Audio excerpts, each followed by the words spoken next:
Sometimes people are described as lucky or unlucky, or else they think of good luck and bad luck as a streak or spell you might go through. The trouble with the word is that it has several different meanings. One meaning of luck is random chance. Again, my low-tech visual aids here. One meaning of luck is random chance, is when we say it was just blind luck that I got that job, or it was the luck of the draw that I was the one to buy the lottery ticket. But another meaning of luck is a kind of providential quality or a tendency toward good fortune, as if you could kind of have an inborn inclination to overcome the usual odds that most other people deal with. A lot of gamblers actually feel this way at times. They say, I'm on a lucky streak right now, or luck is with me today. So what does luck really mean? Is it pure blind chance, or is it a quality that some people have and others seem not to? Turns out there's some truth on both sides, but not exactly in the ways you might think. For example, on the luck is just chance side, you've got the author of Moneyball by Michael Lewis. Anyone see the movie or read the book? Raise your hand if you did. Okay. All right, well, you don't need to stay for the rest of the sermon then. Actually, you do, because Michael Lewis gave the commencement speech at Princeton about 6 years ago in 2012. And one of his major points was that people don't generally like to hear success explained away as luck. You see, if you're successful, you want to think it's because you worked hard.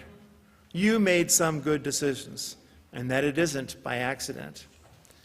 Now, his book, Moneyball, is ostensibly about professional baseball, but he says it was actually about much more than that.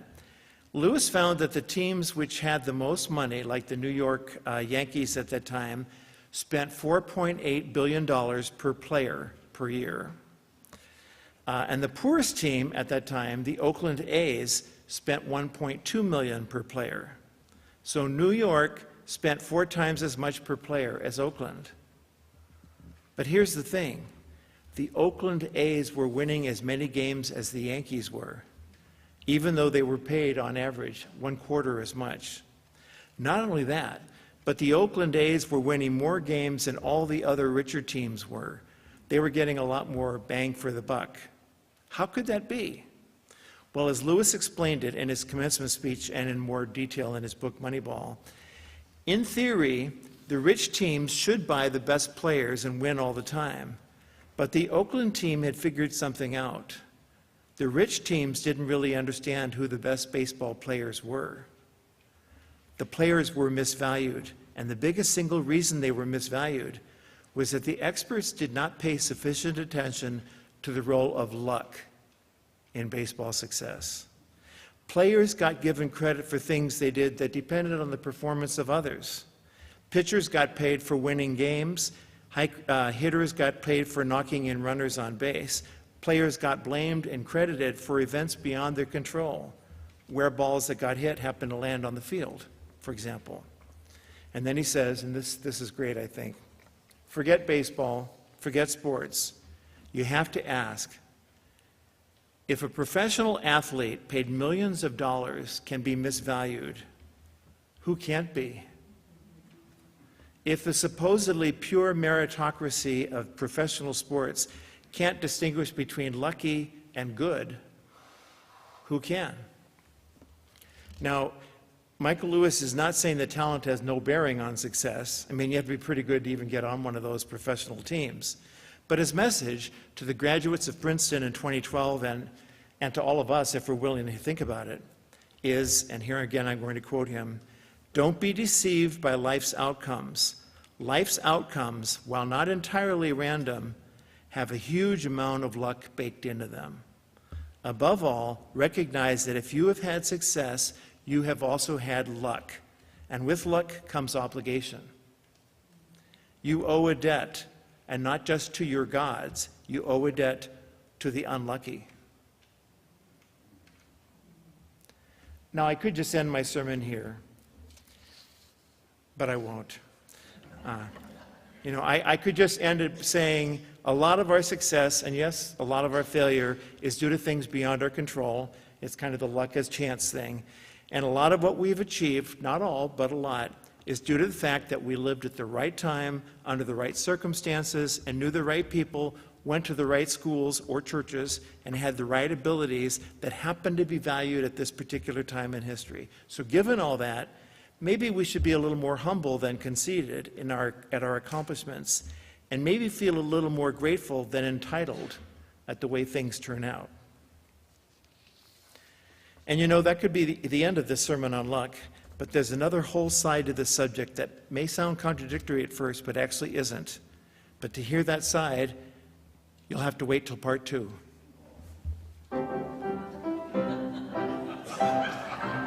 Part 2. Thank you. Although luck would appear to be, by definition, chance, some people do seem, at least, to be consistently lucky, and others seem to be unlucky. An experimental psychologist from the University of Hertfordshire in England and author of this book, The Luck Factor, Richard Wiseman, decided to explore the subject.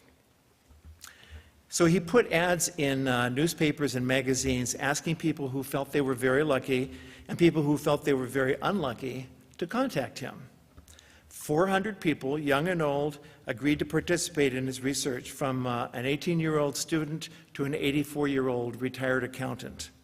In the course of the study, Wiseman interviewed them and had them complete diaries, fill out questionnaires, and even come to his laboratory for some experiments.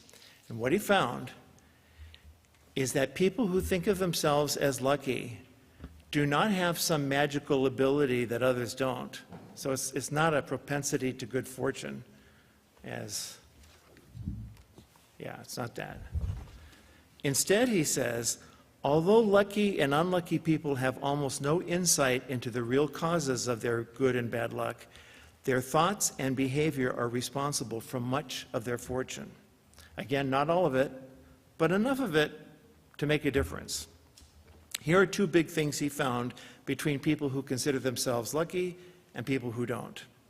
One is that so-called lucky people tend to notice opportunities, chance opportunities. Not only notice them, but now see how lucky I am with this tape. All right. Wiseman did a little experiment. He gave people a newspaper to look through for both lucky people and unlucky people, and he asked them to tell him how many photographs were inside the paper. Unlucky people, on average, took about 2 minutes to do that. Most lucky people only took 2 seconds. The reason was that Wiseman put a big sign that took up half of the second page that said, "Stop counting, there are 43 photographs in this newspaper." Lucky people tended to notice this. Unlucky people were so busy searching for photographs, they usually didn't see it. As Wiseman put it in an article for the Skeptical Inquirer, unlucky people miss chance opportunities because they're too focused on looking for something else. They go to parties intent on finding the perfect partner, and so they miss opportunities to make good friends. They look through newspapers, determined to find certain types of job advertisements, and as a result, miss other types of jobs. Lucky people are more relaxed and open, and therefore they see what is there rather than just what they are looking for. So noticing opportunities is important for luck, but so is creating opportunities. Wiseman says, many of my lucky participants went to considerable lengths to introduce variety into their lives. Before making an important decision, one would constantly alter his route to work. Another described a special technique he had developed to meet different types of people. He had noticed that whenever he went to a party, he tended to talk to the same type of people. To help disrupt this routine, he now thinks of a color before he arrives and then chooses to speak only to people wearing that color of clothing. At some parties, he only spoke to women in red. At another, he chatted exclusively to men in black. Now, the metaphor Wiseman uses for creating chance opportunities is an apple orchard. If you always go to the same trees in an apple orchard, you'll find plenty at first, but eventually the trees you always go to won't have any left. But if you decide to go to trees you haven't tried before, your chance of finding apples is increased. How do you like them apples? So that's one of the big differences Wiseman found between people who consider themselves lucky and people who don't. Incidentally, as odd as it sounds, this type of skill, both seeing the chance opportunities and creating chance opportunities, can be learned. You don't have to be an extrovert to meet new people, although it certainly helps, of course. And you don't have to be naturally spontaneous to learn how to look for things you never noticed before. You can learn these skills. But one other difference Wiseman found is pretty interesting too, and it can also be learned. To introduce it, consider this scenario. If you were in the Olympics and you won a bronze medal, how happy do you think you'd be? Pretty good, right? You won a bronze medal. What if instead you won a silver medal? How happy would you feel? Even better, right? Actually, research shows that athletes who win bronze medals are in general much happier than those who win silver. Anyone want to guess why? Almost but no cigar. Yeah, exactly. Almost but no cigar. People who win the bronze are just glad they won anything. But people who win the silver are usually thinking, why didn't I get the gold? It's a difference between, well, it could have been a lot worse, and darn, it could have been so much better.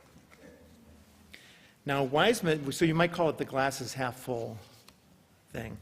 Well, Wiseman wondered whether something like this might go on in the minds of lucky people and in the minds of unlucky people. So he devised a scenario to test it.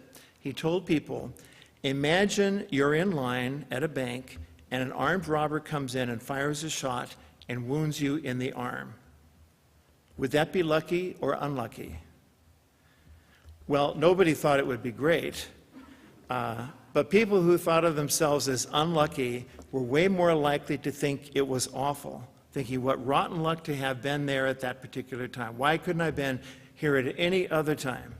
While people who saw themselves as lucky were way more likely to think it could have been a lot worse. They could have been killed instead of just wounded. As one of them put it, it's lucky because you could have been shot in the head. Also, you could sell your story to the newspapers and make some money. So you could call this second skill the glass is half full strategy.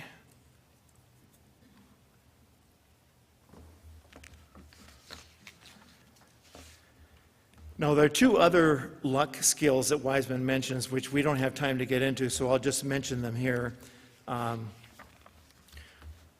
One is the ability to listen to your intuition, which can sometimes help you make luckier decisions.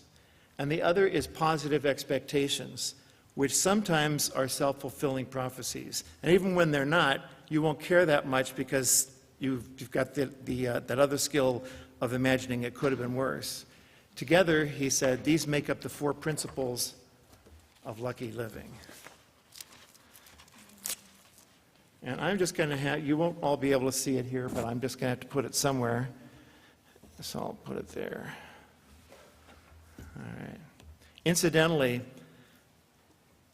positive expectations don't always lead to positive outcomes. When Wiseman asked people who were planning to buy lottery tickets, 1, if they considered themselves lucky, and 2, if they thought they would win, the ones who thought they were lucky were, of course, more likely to think that they'd win. They were twice as confident, in fact. However, when it came to results, they were no more or less likely to win the lottery than anyone else. So whether you believe you're lucky or not does not help you win the lottery. On the other hand, if you think you're lucky, you probably won't care that much if you don't. So, what are we to make of part one and part two? Part one said a lot of what we think of as our success and our accomplishment is probably due to blind luck. So we shouldn't get too proud or too complacent about who we are or what we've done. Part two said blind luck isn't really so blind. There are actually skills you can learn to increase how lucky you become. Is that a contradiction? I don't think so, because both are saying that luck is largely a matter of attitude. Luck is not so much out there as something in here that helps us see what's out there, but in a different way. And doesn't every religion in the world teach something similar? Now, they don't usually use the word luck. They may use words like humility, which is what you get when you realize that if you've had success, you've also had luck, so there's no reason to be puffed up or to lord it over others. And they use words like gratitude, which, whether it's gratitude to God or to the universe or to other people, or Aldous Huxley once said, Catholics pray to the Virgin Mary, Muslims pray to Allah, Jews pray to Adonai, Protestants pray to Jesus, and Unitarians pray to whom it may concern.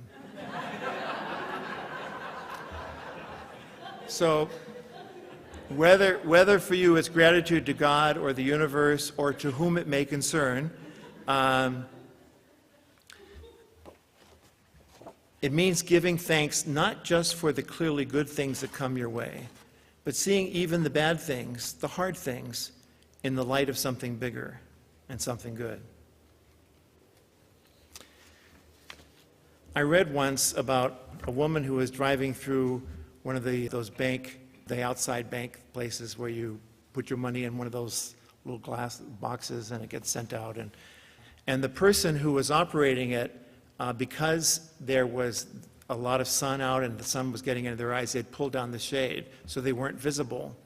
So the person was doing all this thing with her money, putting in check to get cash back or whatever it was, and then the thing came back, and she said to the microphone, "Look, I know there's nobody in there, but I want to say thank you anyway." The Christian mystic Meister Eckhart once said, "If the only prayer you ever say is thank you, it will be enough." And I believe that's true.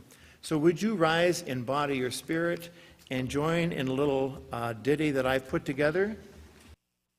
Your line after each line that I give is thank you. That's all you have to remember. So for example, I'll go, for planets and galaxies, thank you, and all new discoveries. For good luck and bad luck that sometimes makes us dumbstruck. For greetings at the grocery store. For people who have gone before. For smiles on a baby's face. For beauty that's in every place. For peace, can there be enough? And shampoo for dandruff. For blue skies and rainbows. For apple pie and Oreos.